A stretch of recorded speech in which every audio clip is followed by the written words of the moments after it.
Баршаңызға сәлем. Менің каналыма тіркелмесеңіз, тіркеліп, қоңыраушаны басып қойыңыз. Бүгін дәл осындай үлпілдек, нәп-нәзік, жүп-жұмсақ асқабақ қосқан булочкидің рецептімен бөлісемін. Ол үшін бізге ең алдымен піскен және езілген асқабақ қажет.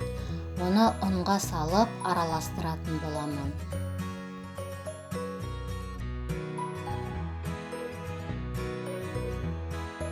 Оның үстіне бір жұмыртқаны жарып, тұзды салып, енді қантты салып араластырып аламын.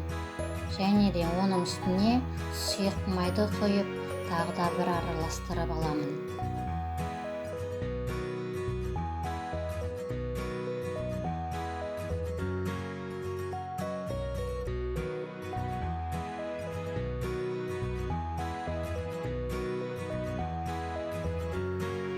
Енді бір шай қасықпен қопсытқыш, бір ас қасық ашытқыны салып, оның үстіне жылы сүтті құйып, барлығын жақсылап араластырамын.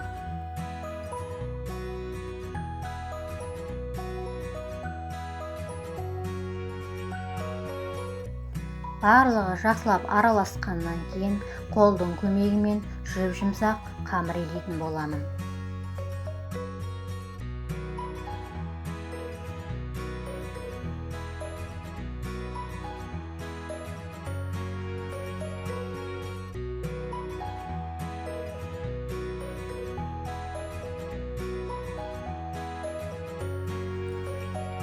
Міне дәл осындай жүп-жұмсақ қамыр илейтін боламын. Енді оның бетін жауып, жылы жерге көтерілгенше қоямын.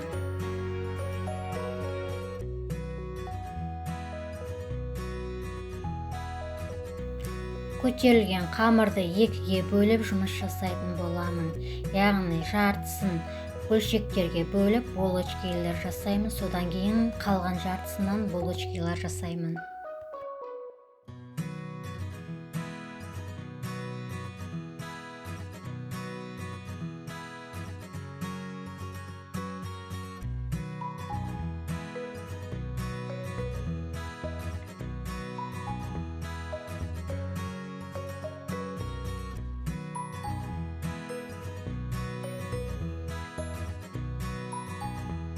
Осы бөліктерден осылай домалақ формаға келтіріп алдым. Сіздер өз қалаған формаларыңызға келтірсеңіздер болады.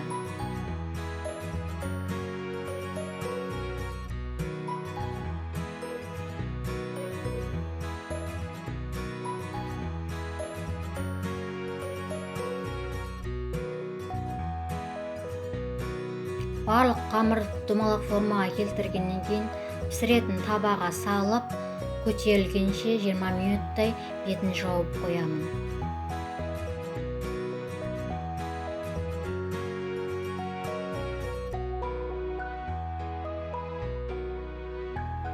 Енді бір жұмыртқаны алып, оны жақсылап араластырып, көтерілген қамырымыздың барлығына жағып шығамыз.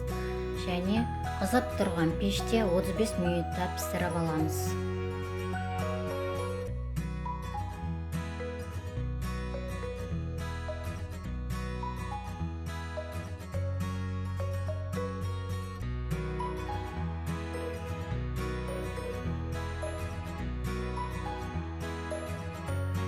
Менің булочкаларым дайын. Міне осындай жүп-жұмсақ болып піседі. Және оны бөлген кезде де үлпілдеп тұрады. Ал булочкидің арасы сап-сары болып піседі. Егер де видеом ұнаса, лайк басып, комментарий қалдыруды ұмытпаңыз.